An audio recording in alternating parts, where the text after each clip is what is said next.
Vrindavan Ghosh, school শিক্ষক, নবম দশম শ্রেণীর।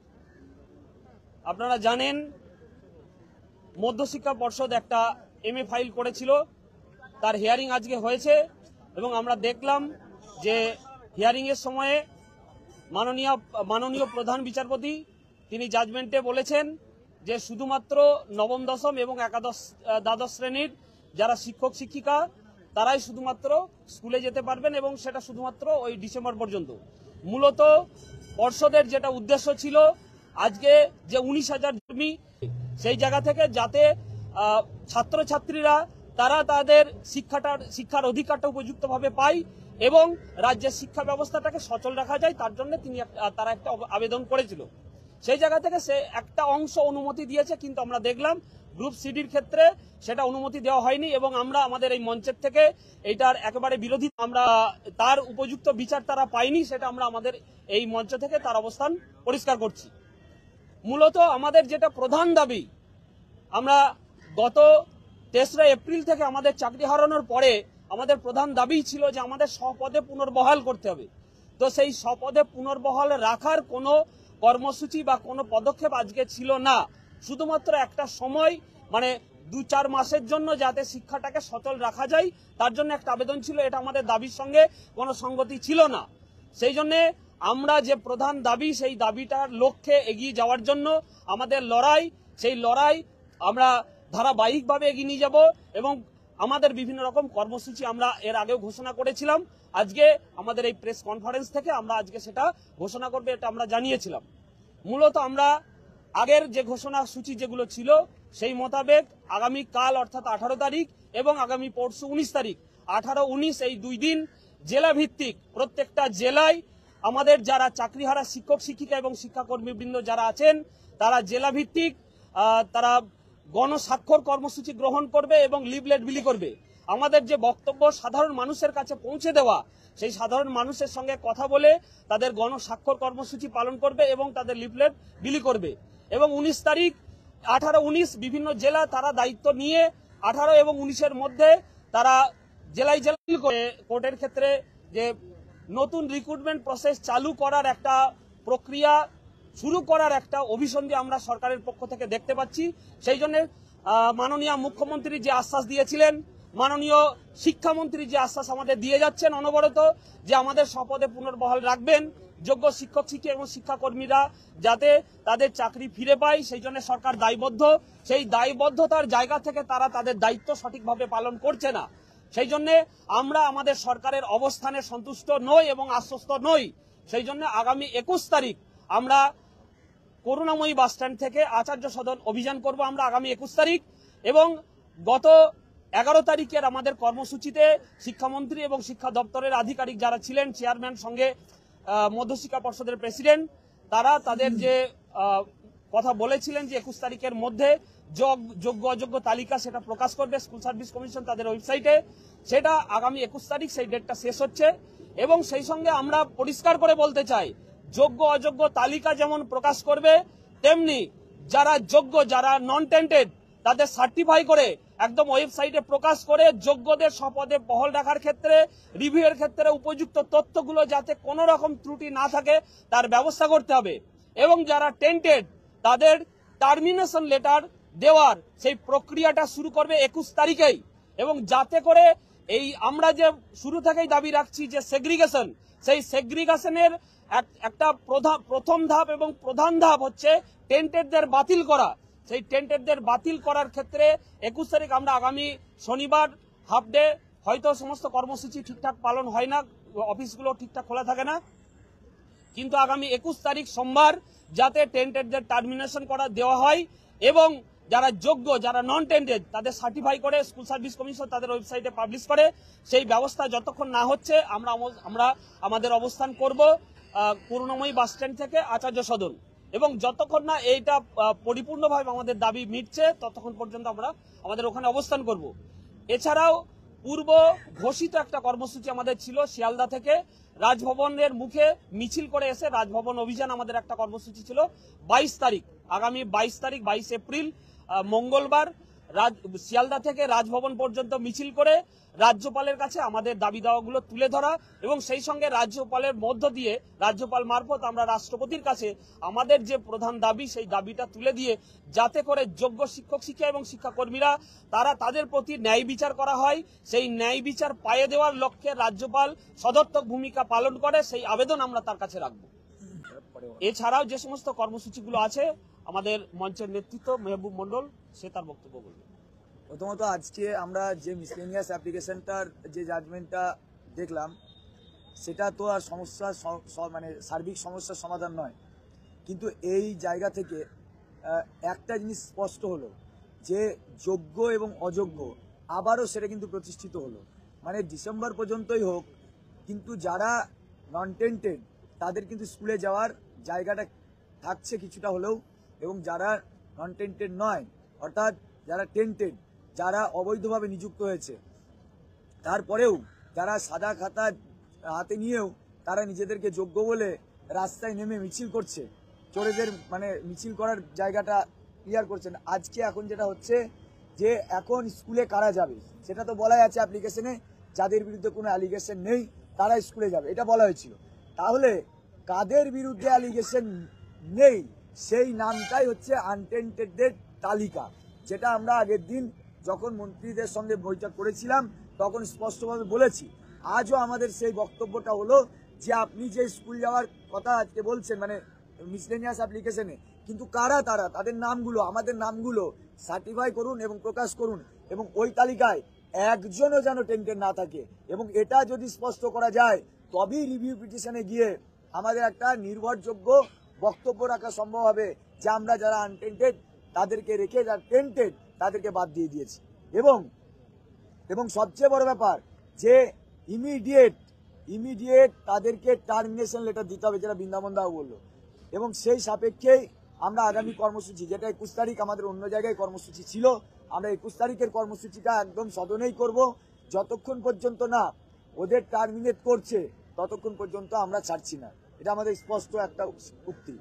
আর আমাদের সত্যি আর একটা খুব দুঃখজনক ব্যাপার যেটা নিয়ে আরো ডিসকাসের অবকাশ আছে, আলোচনার অবকাশ আছে, এটা যে টেন্টেড আর আনটেন্টেড, টেন্টেডরা সুযোগ সুবিধা পাওয়ার যোগ্য নয়, কিন্তু যারা আনটেন্টেড তারা সুযোগ সুবিধা পাওয়ার যোগ্য, অর্থাৎ তাদের জন্য রিভিউ পিটিশনে যাওয়ারও একটা রাস্তা খোলা আছে এবং আমরা সেটা যাব। কিন্তু তারপরেও আমরা দেখলাম যে আমাদেরই সহযোদ্ধা গ্রুপ ডি এবং গ্রুপ সি তারা কিন্তু আমাদের মতো একটা সাধারণ জাজমেন্ট পেল না, অর্থাৎ আনটেন্টেডদের যে মধ্যেও একটা আলাদা করে দেখার প্রবণতা তৈরি হলো। এই জায়গায় সত্যি আদালতের রায়ে আমাদের তো কিছু বলার নেই, কিন্তু সত্যি এটা আমাদের কাছে খুব দুঃখজনক।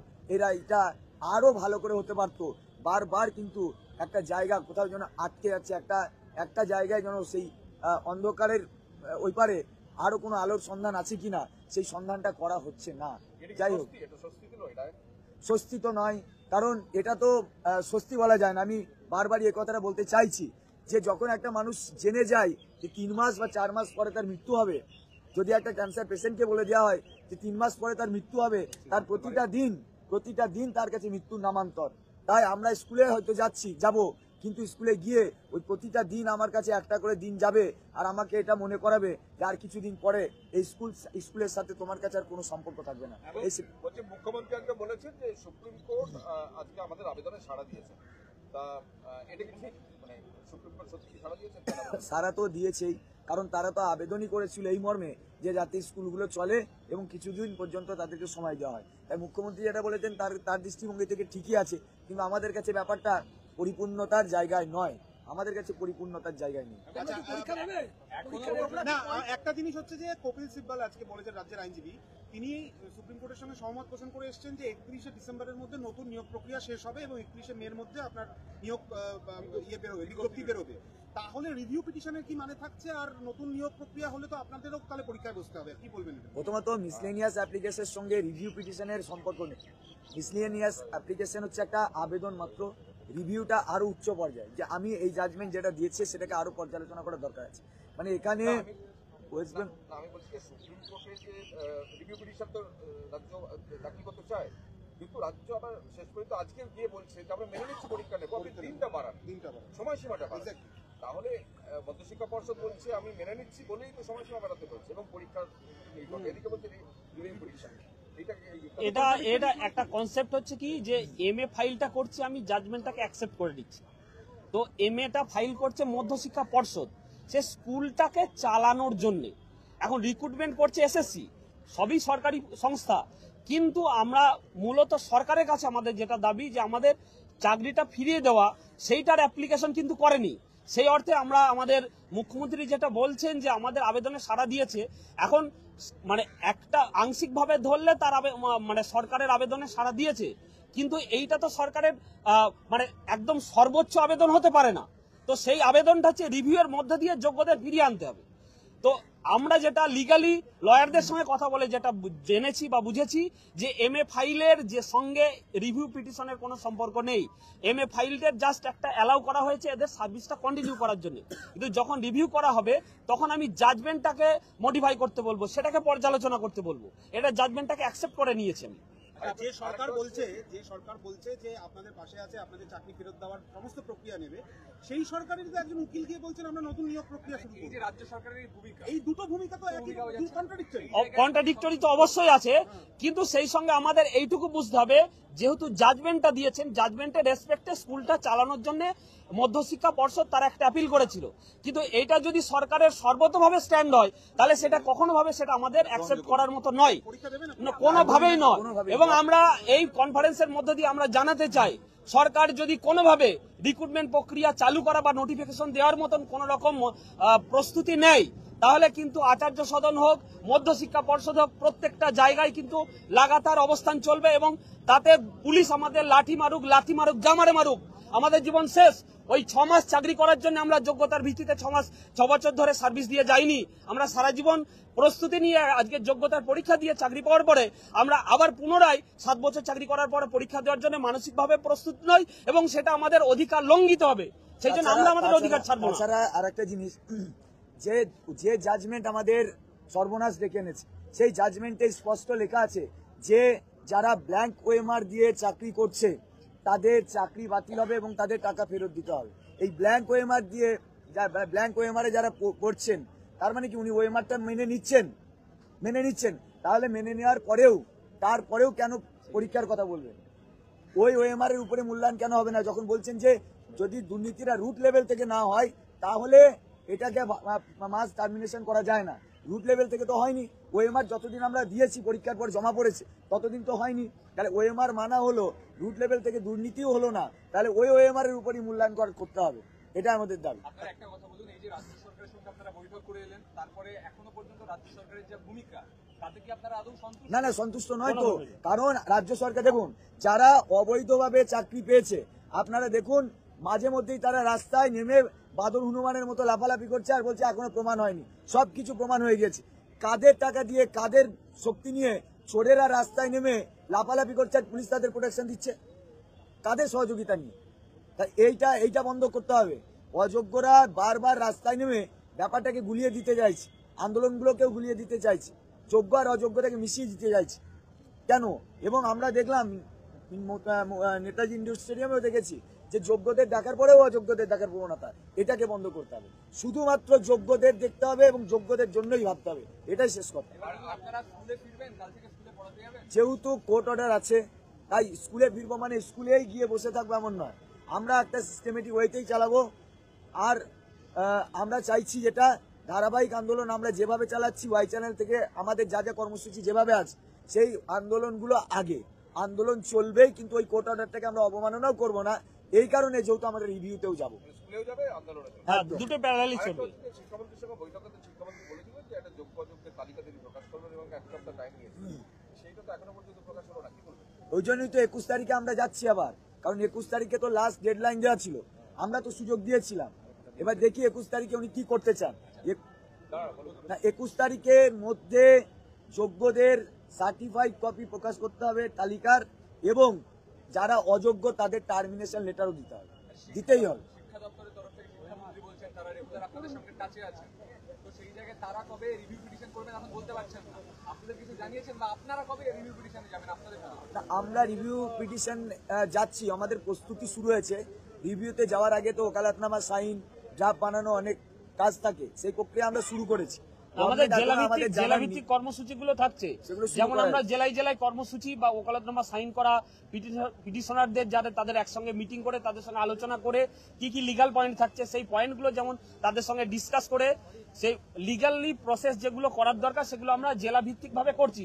জেলা কর্মসূচি যেমন থাকছে লিগ্যাল ইস্যুগুলো সেগুলো ডিসকাস করে স্টেপগুলো এগোনোর কর্মসূচি আমাদের ধারাবাহিকভাবে চলছে। রাজ্য সরকার আপনাদের জানিয়েছে কিছু, ওরা কবে পিটিশন যাবে না, আপনারা? না, এখনো ফাইনাল সেইভাবে আলোচনা আচ্ছা, হয়নি। লাস্ট হচ্ছে ওই 21 আর 22 এর কর্মসূচিটা একবার বলুন। 21 তারিখ আমরা যাচ্ছি একটাই দাবি নিয়ে, যোগ্যদের সার্টিফাইড কপি একদম প্রকাশ করতে হবে তালিকার, এবং সেই তালিকা এত নিখুঁতভাবে করতে হবে যাতে সেখানে একজন অযোগ্য না থাকে। তারপরে যত সার্চিং করে করার করুক, যাতে রিভিউ পিটিশনে গিয়ে কোনো না কোনোভাবে এটা না কেউ অ্যালিগেশন দিতে পারে যে এর মধ্যে আরেকজন অযোগ্য বেরিয়ে পড়েছে, এবং রিভিউ পিটিশনটা যেন খালি না হয়। আর 22 তারিখ আমরা রাজভবনে যাচ্ছি আমাদের জেলার গণস্বাক্ষরের বয়ান নিয়ে, রাজ্যপাল থেকে রাষ্ট্রপতি পর্যন্ত যাওয়ার আবেদন। আমার নাম হচ্ছে কৌশিক, আমার নাম Koushik Mondal, Koushik Ranjan Mondal, Keota colony high school Hooghly, Keota colony high school Hooghly, Koushik Ranjan Mondal. আমাদের হ্যাঁ আজকে যে তোমাদের মানে স্কুলে যেতে বলছি, স্কুলে যেতে বললো না, এটা তো কি বলবো, এটা শুধু অমানবিক বলাটাও হয়তো ভুল হবে, মানে অমানবিকের থেকেও যদি বড় কিছু হয় তাহলে এই রায়টা সেরকমই হয়েছে। যেই আর্টিকেল 14 এবং 16কে অস্ত্র করে উনি আমাদের প্যানেলটিকে ক্যান্সেল করলেন, আজকে কি তাহলে সেই আর্টিকেল 14 এবং 16টা ভায়োলেট হলো না? এটা আমার একটা প্রশ্ন থাকলো আপনাদের সবার কাছে, এবং আমি যারা যারা বিশিষ্ট ব্যক্তি আছেন যারা আইনজ্ঞ তাদের কাছে, যে যেই 14 এবং 16কে অস্ত্র করে তারা আমাদের প্যানেলটা বাতিল করলেন, আজকে আমরা যোগ্য, আমাদের এগেনস্টে কোনো অ্যালিগেশন নেই, না সিবিআইয়ের পক্ষ থেকে না হাইকোর্টে যে 17 রকম দুর্নীতি হয়েছিল সেরকম কোনো জায়গাতে, কোনো জায়গা থেকে আমাদের এগেনস্টে অ্যালিগেশন নেই, তারপরে ওনারা আমাদেরকে স্কুলে যেতে পারমিশন দিলেন না। তো এটাতে তো আমরা যে শুধুমাত্র হতাশ তাই না, আমরা মানে হতাশের থেকেও যদি আরো বড় কিছু হয় তাহলে সেটাই। এবং আমি একটা কথা বলে দিচ্ছি, যে বলেছেন যে মানে স্টুডেন্টদের ক্ষতি হবে সেই কারণে স্কুলে মানে টিচারদের দরকার, কিন্তু আমি একটা কথা বলি, গ্রুপ সি এবং গ্রুপ ডি স্কুলটা খোলে হচ্ছে গ্রুপ ডি, স্কুলটাই যদি না খোলে তাহলে টিচাররা স্কুলে গিয়ে কি পড়াবেন, এটা একটা কথা। আর গ্রুপ সি যারা স্কুলে ভর্তি করা থেকে শুরু করে মায়না করা, যারা মায়না করি আমরা, মাস্টারমশাইরা স্কুলে যাবেন, ক্লার্করা স্কুলে যাবেন না, মায়নাটাই তো আমরা করি, তাহলে এটা কিরকম রায় হলো, এটাই বলার আর কি। আপনারা দেখছেন নর্থ বেঙ্গল সমাচার, উত্তরের বার্তা, সত্যের পথে।